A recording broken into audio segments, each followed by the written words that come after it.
Catch the latest news on our website tribune.net.ph and follow us on Facebook, Twitter, and Instagram. You can also subscribe to our YouTube channel, Tribune Now.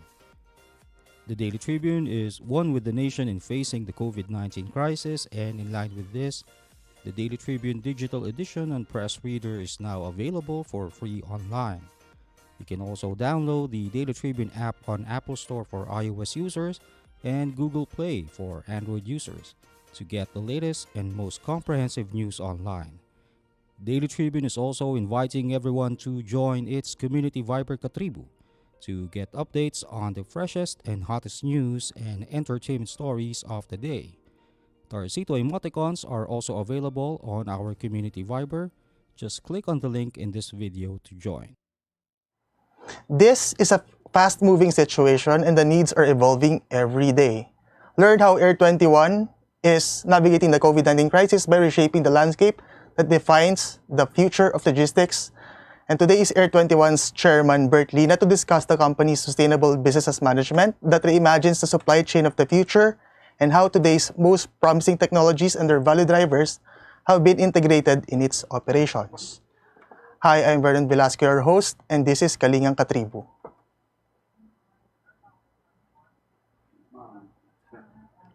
Sir, Air 21's business has seen...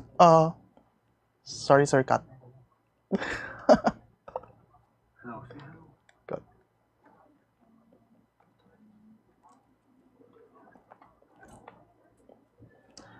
This is a fast-moving situation and the needs are evolving every day. Learn how Air 21 is navigating the COVID-19 crisis in an ever-reshaping landscape that defines the challenging future of logistics.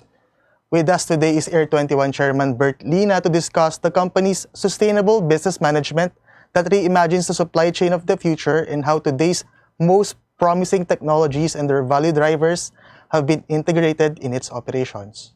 Hi, I'm Vernon Velasco, your host, and this is Kalingang Katribu. Sir, hi po. Sir Magandang yeah. hapon sa inyo and hi to Daily Tribune in regards to my friend, Willie Fernandez. So, sir, Air 21's business has seen setbacks amid the pandemic. But through it all, many in shipping have basically perceived this as rife with tremendous opportunities. So, do you also see this as sort of an industrial revolution po?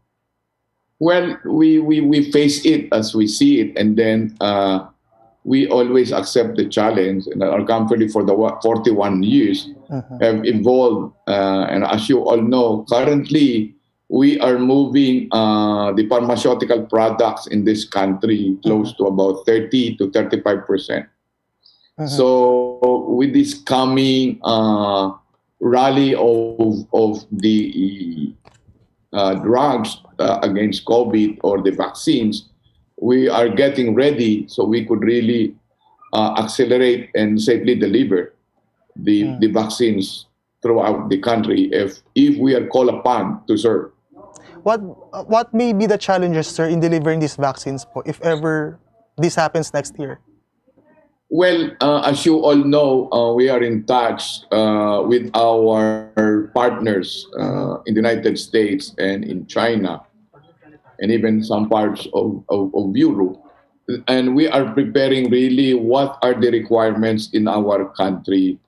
As you all know, currently, I think we pride ourselves of having the latest Euro 4 temperature control vehicles. As of late, I think we have 63 of those, and still we are preparing, if needed, to add more for really the delivery of the vaccines in this country. Are you sort of the biggest player, sir, here in terms of, transporting pharmaceuticals in the country? I think as far as transporting pharmaceutical, we can claim Yeah. that we are the biggest. Maybe some people can say it, but we feel that we are the biggest in this country. Sir, maiba ko what do you think are the, do you think that, now that there's COVID, what are the overarching global trends that you are seeing that are actually at play now? Well, as we read and as we watch the development in the world, I think the Filipinos should be ready. And as I told you, we are preparing. Our facilities at the airport, on our cold chain facilities, our mobile, trucks, our temperature control monitoring, our GPS, and even our radio frequency. And the add-on thing that we have is we're the only logistics company that we have our own planes.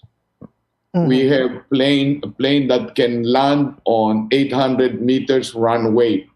So in case we would like to go to Itbayat or Batanes or Bagabag or other places in Visayas and Mindanao and the northern and southern part of the Philippines, we can deliver the medicines. But sir, in a bigger scale po, are these disruptions, so-called, exposing underlying supply chain weaknesses po? Well, it's not disruption, but a change or improvement to what we are doing. And then we have to respond to the call because we are after the welfare of our people. And I think we should do the best we could given the situation.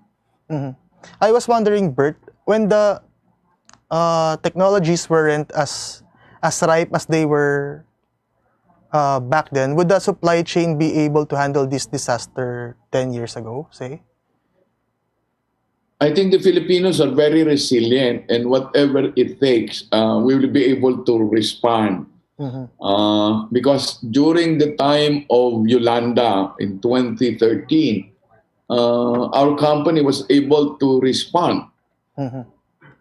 We were ahead of the two telcos that respond and then make the communication much faster in Tacloban because we provided our two-way radio, the voice. And we were able to connect the people of Tacloban to Metro Manila and to the world using our handheld radios. But now that everything is digital now, Bert, how is Air 21's technology platforms helping customers manage the current supply chain disruptions, if you will? Well, I think we're very much, I'm going to say, we were able to improve what we have now because we have our command center, we have a real-time monitoring, and then we have almost the connectivity to the parts of the country. Yeah. I know that Air 21's men or workforce have to be out and about to deliver essential service from here to there and vice versa. But what's your thought on the virtual workplace? And has it been a talk point in Air 21 boardrooms? Well, we are, as I said, in our company, we have transformed really on the digital thing that we are talking about. Our people are being trained now, and we have our academy, Advanced Developmental Logistics, that train our people to conform to whatever changes what is happening now. And we are not afraid to invest on technology. In the long run, how can business leaders ensure that their efforts support long-term recovery? Well, we are encouraging even our competitors in this field to upgrade and be attentive to the needs of our country. We cannot do it all by ourselves. Yes, correct. So, sir, in terms of CSR, it's actually by the byword now. So, the CSR departments are rechanneling to alleviate COVID-19 impact. So, now what does this crisis mean for the company's broader CSR efforts, and doing that while sustaining momentum on the other important areas?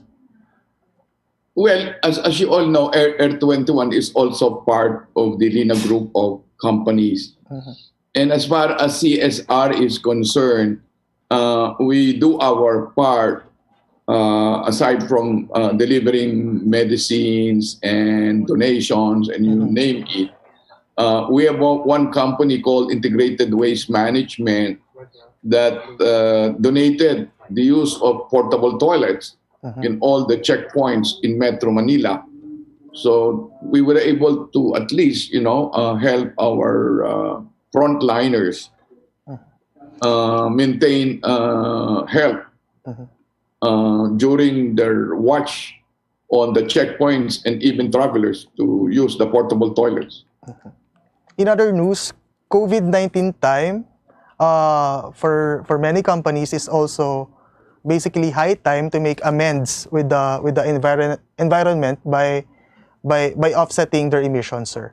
So how are you reinventing Air 21 Logistics to make your fleet's emissions neutral po? Well, one, we comply to the Euro 4 requirements of the government. And on the other hand, UB Express, our bus company, upgraded our trucks to Euro 5 to conform to the international standards. And on top of that, we have our solar company that really puts on the requirements of us on our electricity. I would say 20% of our electricity requirements now are made through the solar panels that we have installed in our warehouses. And another thing is we do tree planting and tree nurturing, which is part of what Panahon TV and UB Media is doing. So we have adopted Mount Makiling, and I think we have committed at least to plant along 20 kilometers of border of Mount Makiling on trees like Alibangbang, Nara, and I think 2 more species, or Banaba. So that's what we are doing now. When we come back, Air 21 Chairman Bert Lina will answer netizens about the most pressing freight inquiries, right up after a short break.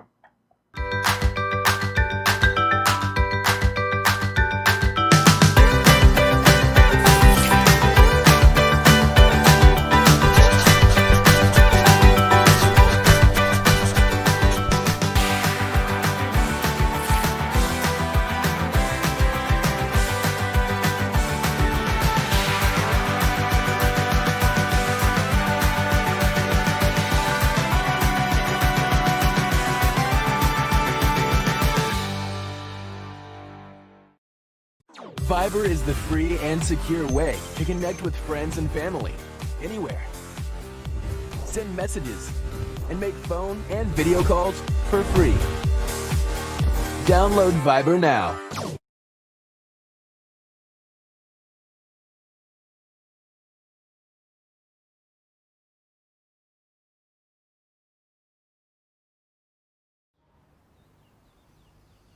Magsha-shopping na lang ako! Hashtag 143SM. Call to deliver. Hello, can I get the following? One pink chair, bed sheets, na pink yung soft ha, tapos slides, size 8, pajamas na blue. Oh, don't forget my... Hashtag 143SM. Call to deliver. Wait lang, okay ba yan? Anything at the SM store, ma'am. Call to deliver. Call. Kuya, pwede rin ba ako magpa-deliver sa ate ko sa Taguig, tapos sa friend ko sa Davao, tsaka sa fiancé ko sa Lipa? Okay ba yan? Kahit saan po, pwede kami mag-deliver. Call to deliver.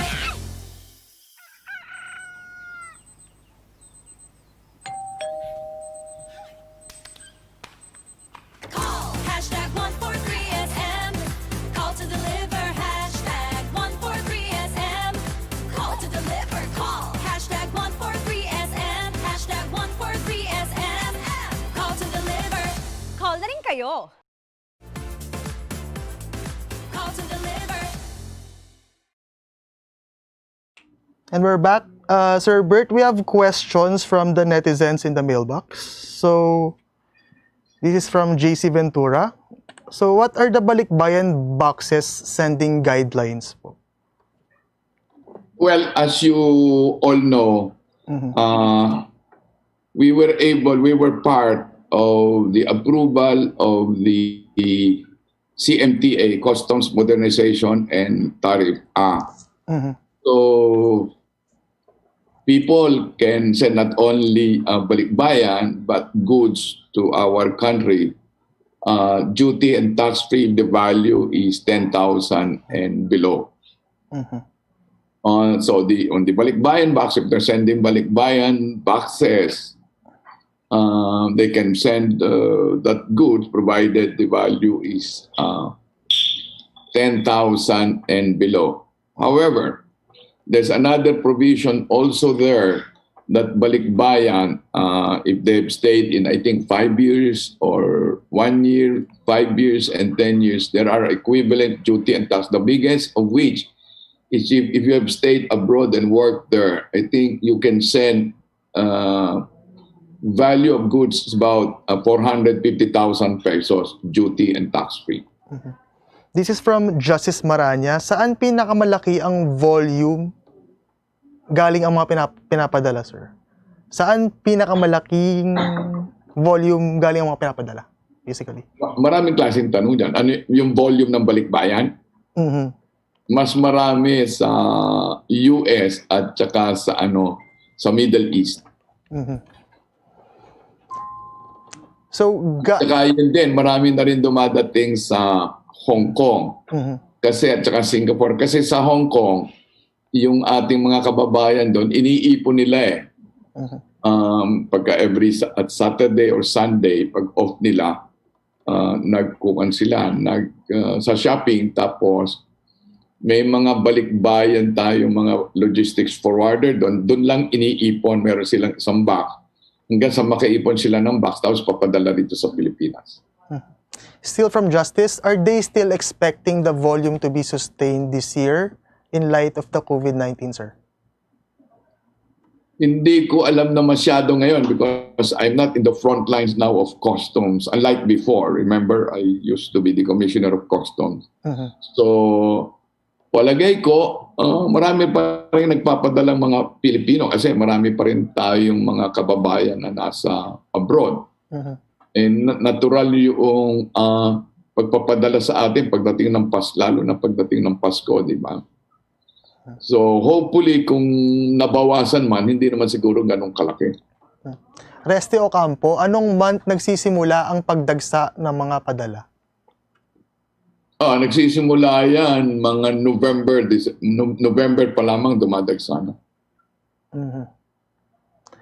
Mildred Tokshon, OFWs have exemptions ng duties and taxes sa mga padala nila. ng hanggang 3 beses o may value ng 150,000 pesos. So magkaano naman ang gastusin sa pagpapadala? Yan, sir. Hindi, sinagot ko na yun. Ang yun po pwede na talagang may borderline doon. Ayoko na lang but they can send every other day kung gusto nila eh. Kung ang value lamang hindi lalampas ng $200 Josen per shipment. Josen Ramos, sir. Door to door ba ang delivery service ng Air 21? No, we don't deliver abroad anymore. We only deliver pagka-clear na at pagpapadala ng ibang freight forwarders dito sa atin domestically. Justin Ostuani, paano matrack ang parcel? Meron yan, natatrack ang parcel pagkat kami nag-deliver kasi meron yung tinatawag na barcode. Di ba? So whenever there are areas na hihinto, ini-scan yung barcode. Tapos nakapost yan yun sa aming web, etc. And that can be traced kung nasaan na. Rustom Gagni, ano ang pwedeng gawin kung natetenga sa warehouse ang padala at hindi pa ma-claim? Ay talagang dapat magreklamo sila. Right yun ng mga buyer at saka yun ng sender at saka recipient to call the freight forwarder. Especially kasi ang minsan nagkakaroon ng problema yan pagki-clear sa port at saka pagki-clear sa airport noong recipient na agent dito sa Pilipinas. At ano ang mga dokumentong dapat nilang ihanda? Follow up, sir. Well, talagang dapat ang nakanda nilang dokumento roon is kung ano yung dokumentong pinadala doon sa abroad, dapat pareho pagdating dito sa Pilipinas. Doon sa advanced documents na naandun sa loob ng package. Bien Maranyo, paano nila masisiguro na ang dapat pagtiwalaan ang kanilang forwarder o broker? Yan. Nakuha niyan. Maraming tama yung tanong na yun eh. Meron dito tayong mga association ng mga balikbayan freight forwarders. And they can contact the association kung sino yung mga members doon at talagang they really assist. Sir, may follow mag-ingat lang sila talaga doon sa ibang freight forwarder. Sir, may follow up ako doon. Sino ba yung yung mga legitimate and accredited forwarders po? Questions. I will not mention now. Ano man sabihin ng iba, di ba? May association yan eh. So they can contact the association. Last question, sir. Paano maiiwasan ang smuggling? Maiiwasan yung mga smuggling kasi dyan kung talagang mga kasamahan nating Pilipino talagang magpa-follow dun sa rules and regulations. Akala lang nila nakakaisa sila. Remember, Vernon, sa atin, ang ginawa ng ating pamahalaan, all these years, halos nawala na po yung duties, pat na lang eh. So, kung sa mga negosyante, hindi na kailangan mag-smuggle kasi halos wala nang duty. Yung mga dumadating dito sa atin, electronics, wala nang duty yan eh. Ang binabayaran na lang VAT. Yes. So, pag VAT naman, may VAT in, may VAT out. So, at the end of the year, ang net effect lang sa mga negosyante is 1.75% of their total gross sales. Yung ba naman 1.75 ay ayaw mo pang ibigay sa gobyerno natin, di ba? Sama naman. Yeah. Now that all of the questions have been sorted out, what are your parting words, Bert?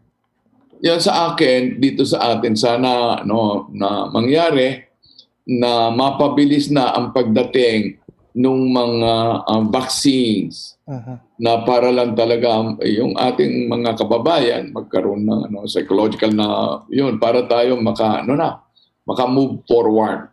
Yes. Lalo na kasi kayong mga juniors, okay kayo.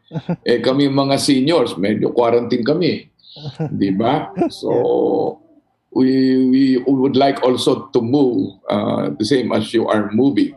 Yes. Although sabi ko nga, dapat nga talaga yung ating health protocols, yung mask, face shields, at saka yung social distancing, dapat pinapractice pa rin natin hanggang ngayon.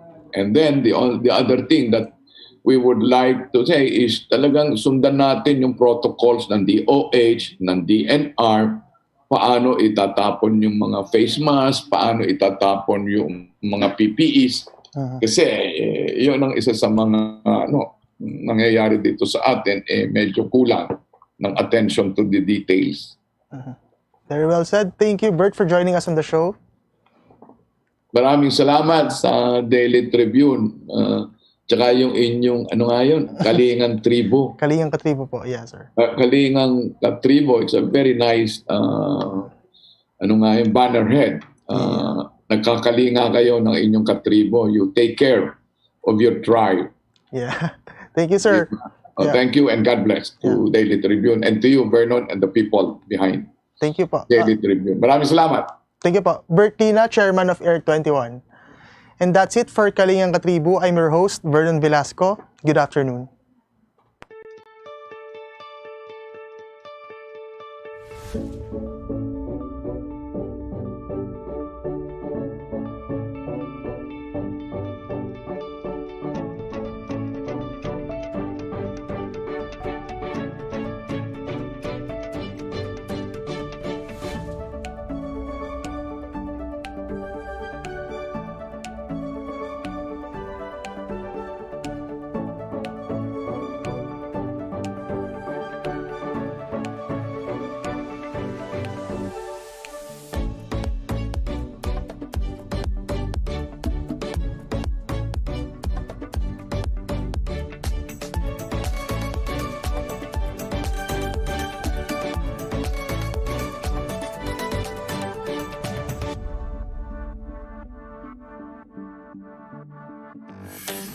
Araneta City, home to the country's first indoor shopping mall, the world's original Thrilla, and the first ever Bini Bini pageant.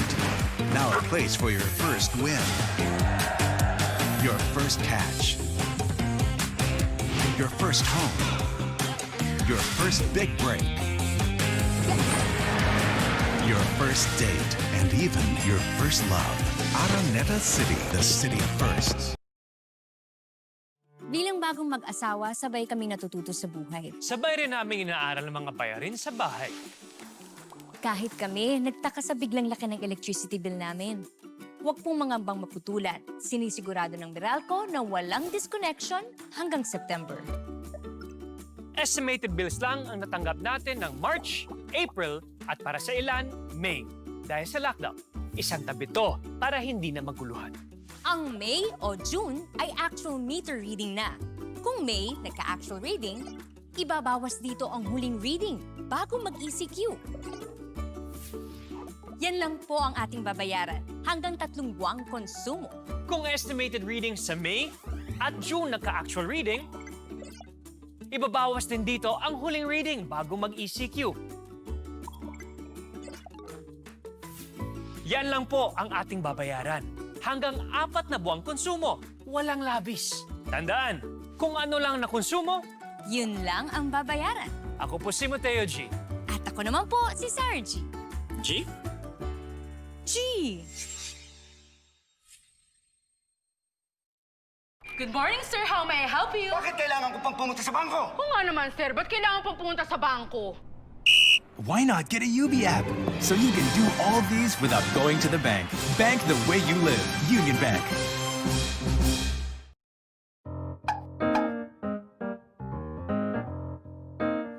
Ang Philippine Offshore Gaming Operators o POGO ay isang legitimate business entity na nagbibigay serbisyo sa offshore gaming para lamang sa mga manlalarong nasa abroad sa pamamagitan ng internet. Ang mga serbisyong handog nito ay katulad ng casino games at sports betting na pwedeng laruin kahit wala sa casino. Sa Pilipinas, walang POGO operators. Tanging POGO service providers lamang dahil nagaganap ang mga laro sa labas ng bansa.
This is a very important story.